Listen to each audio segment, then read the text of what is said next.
Hello everyone, I am Sarita Srivastava from Mahatma Gandhi शिक्षण संस्थान. Now I am going to teach Hindi standard 5th.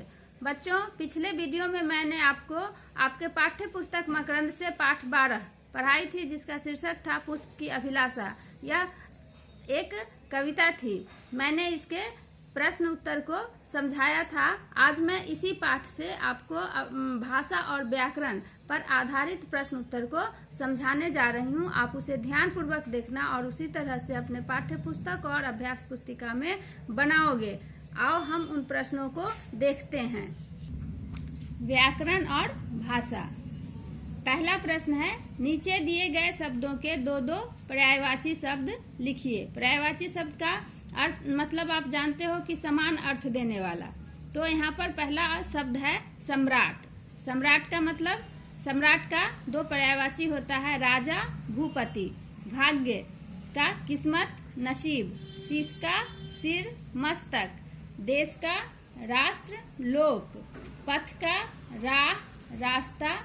वीर का बहादुर, हिम्मत वाला. और दूसरा प्रश्न है बच्चों कि नीचे दिए गए शब्दों के वचन बदलिए.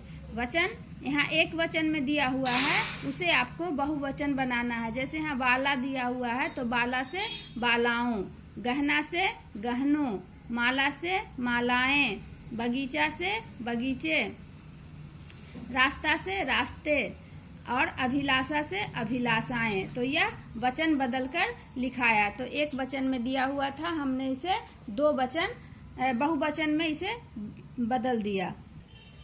तीसरा प्रश्न है बच्चों कि नीचे दिए गए शब्दों के अर्थ लिखकर वाक्य बनाइए. अब यहाँ पे बच्चों जो शब्द दिए हैं, मैं उन शब्दों का सिर्फ अर्थ आपको यहाँ पर लिखकर बता रही हूँ, लेकिन इन शब्दों से आपको वाक्य खुद ही बनाना है. यहाँ पहला शब्द दिया हुआ है अभिलाषा. अभिलाषा का मतलब होता है इच्छा. सुरवाला, सुरवाला का मतलब होता है सुंदरी या फिर महिला भी उसे कह सकते हैं. उसके बाद है सम्राट. सम्राट का अर्थ होता है राजा. और फिर शीश का अर्थ होता है सिर. अब जैसे यहाँ पर आपको वाक्य बनाना है तो इच्छा, अभिलाषा का अर्थ होता है इच्छा और इसी से आपको वाक्य बनाना है. तो आप लिख सकते हो कि आज मेरी इच्छा मिठाई खाने की है. तो इस तरह से यह वाक्य बन गया. तो ये वाक्य आपको खुद से बनाने हैं. धन्यवाद.